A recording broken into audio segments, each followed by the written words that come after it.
I was editing, producing a very important program in the BBC called Panorama. Panorama was the major vehicle for current affairs coverage of the major stories of the day. We had noted in an editorial meeting that April 1st was on a Monday, and Monday was our transmission day.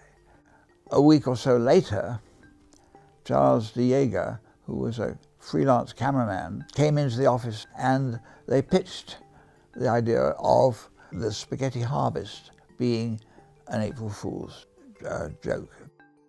I gave Charles a budget of £100 and sent him off.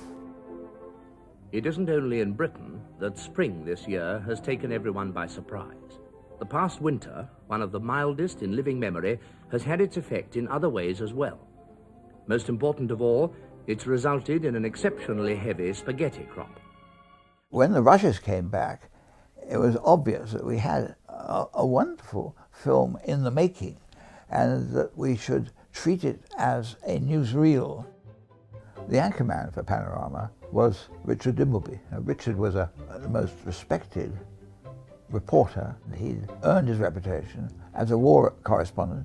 He knew perfectly well we were using his authority to make the joke work. He loved the idea and went at it with relish, if I put it that way. Spaghetti cultivation here in Switzerland is not, of course, carried out on anything like the tremendous scale of the Italian industry.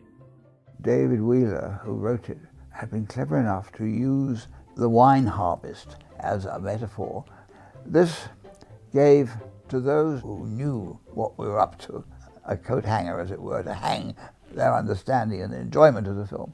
And for those who didn't know anything about spaghetti harvest, it made it more credible. Many of you, I'm sure, will have seen pictures of the vast spaghetti plantations in the Po Valley. For the Swiss, however, it tends to be more of a family affair. Spaghetti had been cooked so that it was flexible, and where they wouldn't stick, they used a bit of sellotape. Another reason why this may be a bumper year lies in the virtual disappearance of the spaghetti weevil, the tiny creature whose depredations have caused much concern in the past. We realized that if we told even one person, like my boss, the last thing we wanted was to have the idea get into the press. So we told nobody. Many people are often puzzled by the fact that spaghetti is produced at such uniform length.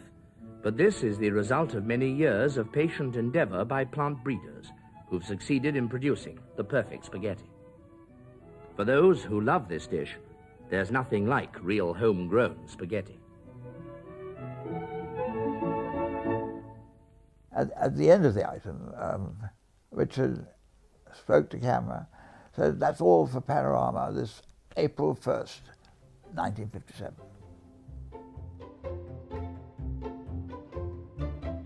I learned that the Director General had said to his wife, I didn't know spaghetti grew on trees, and he started to reach for his encyclopedia. And his wife said, "Don't be a fool, Jan. Of course it doesn't." Oh, well, all hell broke loose. I mean, the press loved the story. There was a huge reaction. Some couldn't understand what was going on. Others loved it. Others hated it for misleading the nation. This is why it worked so well. We all felt very pleased with ourselves, of course.